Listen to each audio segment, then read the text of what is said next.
Perfect. Thank you for being here. Good morning and welcome. My name is Jamie Smith. I'm the Deputy Chief, PIO, and Fire Marshal for the St. Paul Fire Department.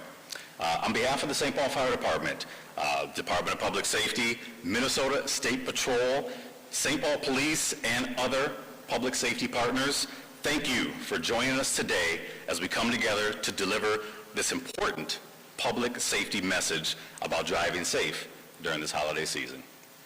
We want to extend our gratitude to the members of the media for covering this critical issue and helping us reach as many Minnesotans as possible during this busy holiday travel season. Here's 1435 We'll pause for just a second here. Albert Street South and Pascal Street South, box 757, on Fire Off 4, time 1100. Here's 1435 Grand Avenue, behavioral emergency, cross streets, Albert Street South and Pascal Street South, box 757, on Fire Off 4, time 1100. Duty never rests, right? Sorry for that. So today's press conference underscores our shared commitment to keeping our roads and communities safe. You'll hear from a lineup of distinguished speakers who know all too well the consequences of impaired driving. You'll hear from Mike Hansen, Director of the Office of Traffic Safety, Colonel Christina Bogich of the Minnesota State Patrol, and Assistant Fire Chief Jeremiah Mquest. They will highlight the role of emergency responders and the impact of roadway safety on our teams and commitments. They will highlight They will highlight the role of our emergency responders and the impact of roadway safety on our teams and communities. At the conclusion of our press conference, we will have an opportunity for members of the media to interview today's speakers. Thank you for being here today, and with that, I'd like to introduce our first speaker, Director of the Office of Traffic Safety, Mike Hansen. Thank you, and good morning, everybody. I'd like to start by thanking St. Paul Fire for being able to host us this morning for this media event and for the important message that we're all going to share with you and with all of Minnesota this morning. My name is Mike Hansen, and I have the privilege of serving as the Director for the Department of Public Safety's Office of Traffic Safety. I want to share with you, first of all, a rather alarming statistic, and this should really cause a great deal of concern for everybody who hears this. Last year in the state of Minnesota, nearly 27,000 people were arrested for impaired driving offenses. 27,000.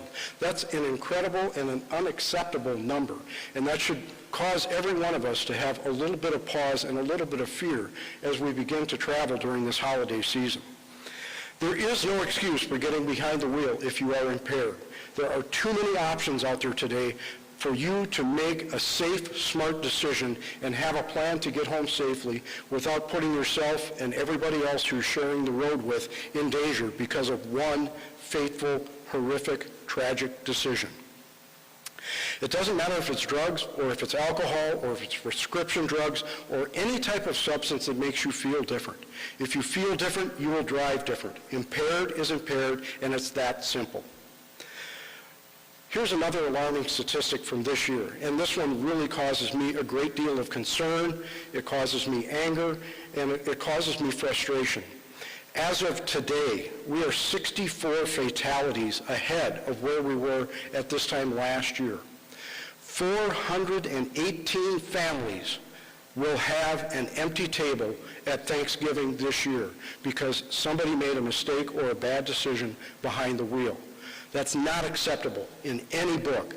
The only number that's acceptable when we talk about traffic fatalities is 0.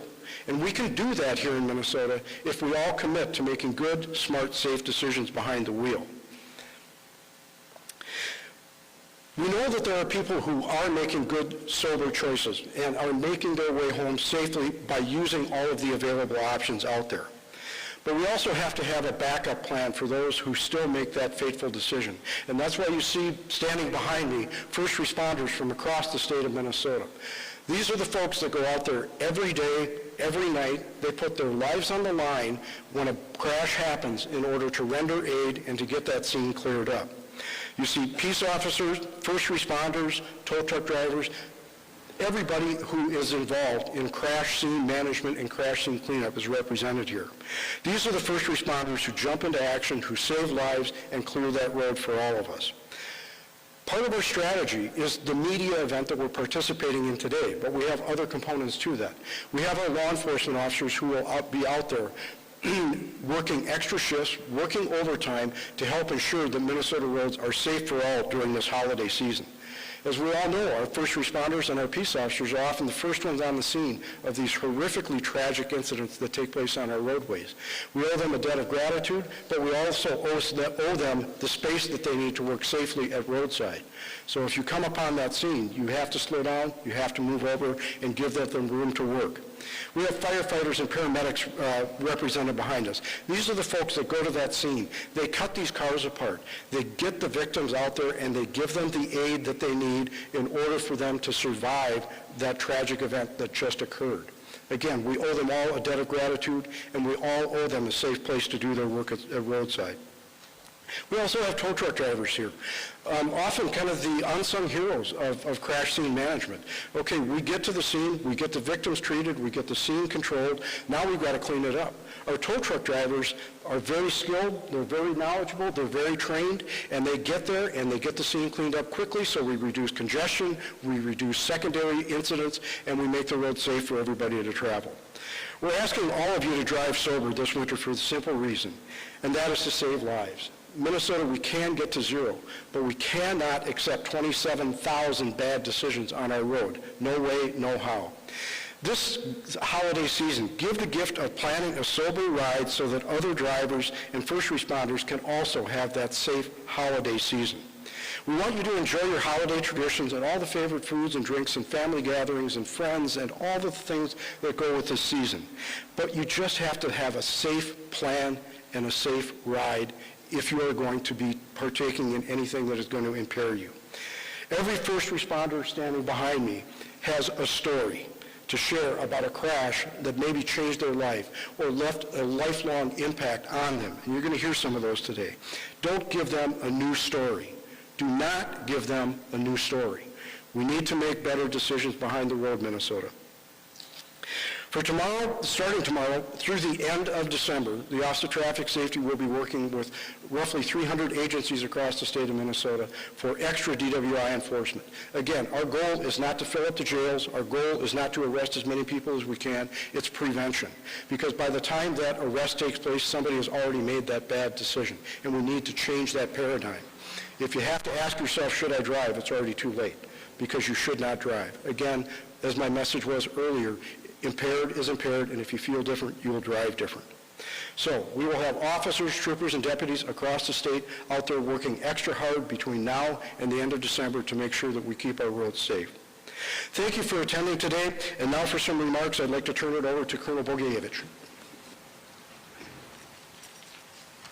Good morning. I'm Colonel Christina Bogich. I have the honor and privilege of serving as the Colonel of the Minnesota State Patrol. The holiday seasons are a time to come together and celebrate.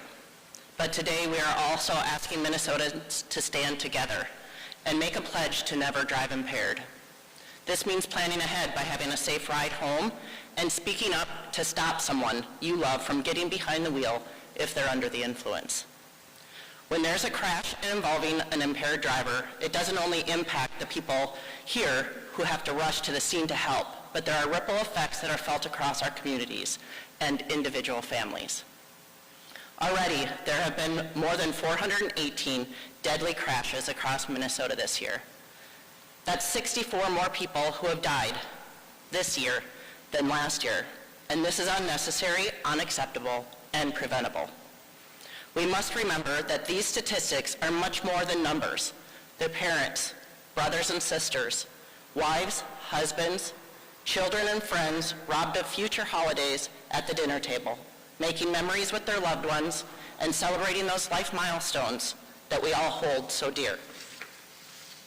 There is nothing harder than having to knock on a family's door and tell them that their loved one didn't make it home because someone made the decision to get behind the wheel and drive impaired. These crashes are difficult for everyone that's involved and stay with those first responders and families for an entirety. I will not ever forget to responding to a crash 15 years ago where there were 5 fatalities. It included a newborn and a 2-year-old. I watched my partner stand next to the newborn, knowing there wasn't anything he could do. Making the notification to family members of this horrific crash, these types of memories do not go away. Our troopers work hard and are committed to keeping Minnesota roads safe, but we cannot do it alone. So as you gather to celebrate in the days ahead, think of everything at stake when you or someone you know decides to drive impaired. One bad decision isn't worth spending a holiday behind bars because you were arrested for drunk or drug driving. It isn't worth hurting yourself or loved ones in the car with you. And it certainly isn't worth taking the life of another innocent person and turning another family's holiday into an irreversible tragedy. Enjoy the holidays and have fun, but don't get behind the wheel impaired. It's not worth the risk. I'll now turn it over to Assistant Fire Chief Jeremiah Mquest.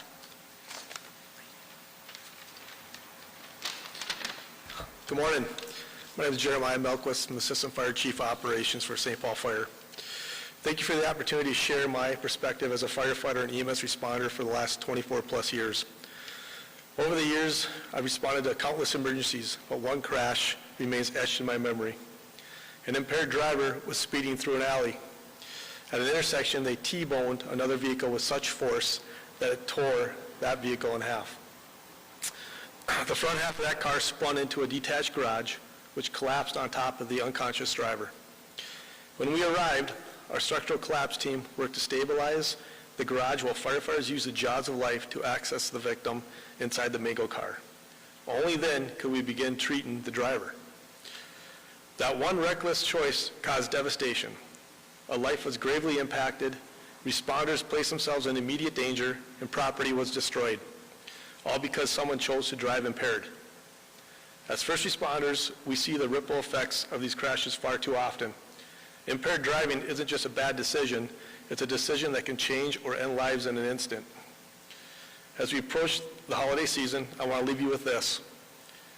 Every choice you make behind the wheel has the power to save a life, yours, your passengers, the lives of others on the road. Make the decision to drive sober, plan ahead, and be responsible.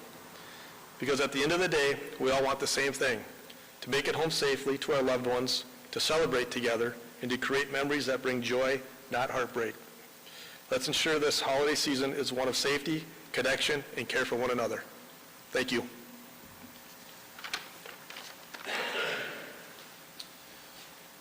Okay, that concludes the planned remarks that we have for today's press conference. The speakers and individuals behind me are available now for questions or individual interviews if you see fit. Okay, do we want to do that, take questions here, or do we want to do that offline? Okay, yeah, we can certainly take them here. So does anybody have a question for one of the speakers here or one of the folks? Sure.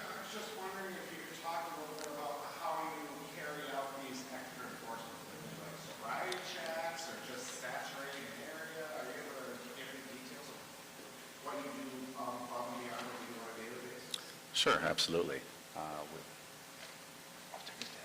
Director Hansen will answer that.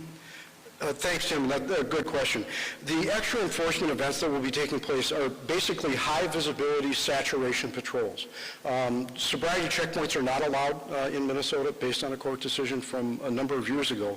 And so what we will do is we will saturate an area with extra patrol officers, extra troopers, officers, and deputies that will concentrate in an area that has a historic or a data-driven problem with impaired driving. And so the saturation patrol is basically what you're going to see. And it will be taking place all across the state, not just in the metro area or any place specifically. It takes place across the state. And while you're up there, can you talk about are we seeing more cannabis impaired than people driving? Are you seeing more drug driving in these numbers? It's It's a little hard to quantify that. What I can give you a couple of examples. If we compare a current 5-year period with the previous 5-year period, and we look at the number of drug-impaired driving arrests that took place across the state of Minnesota, comparing those two time periods, in the most current 5-year period that we have the data for, drug-impaired driving arrests are up about 92%. Now, is that cannabis or what all is it? And a lot of that data predates the legalization of cannabis, and we don't have enough real hard data to indicate that we're seeing that uptick. What I can tell you is, in the last couple of years, we've seen an uptick in the number of body fluid samples that officers are having to obtain. And that's the type of sample that you need if you have a drug-impaired arrest or circumstances just don't allow a breath test as it does for alcohol. So those numbers are included in the 24,000, or is that just alcohol? Yes, that would be included in that 27,000. Could you explain actually the monetary cost The monetary cost for an impaired driving arrest, I can throw out some ballpark figures, but it's going to be somewhat individualistic. But let's just look, license reinstatement, that's over $700. If you look at the criminal fines, those can be over $1,000, usually they're in the area of $500. There's lost wages because somebody is sitting in jail or has to spend some additional time in jail. One of the most significant costs is going to be your insurance.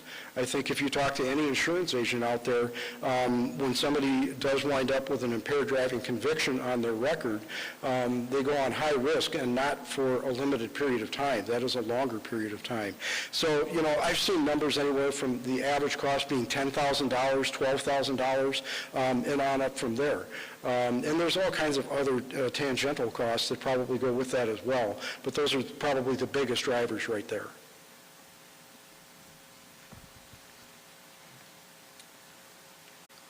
Thank you, Director.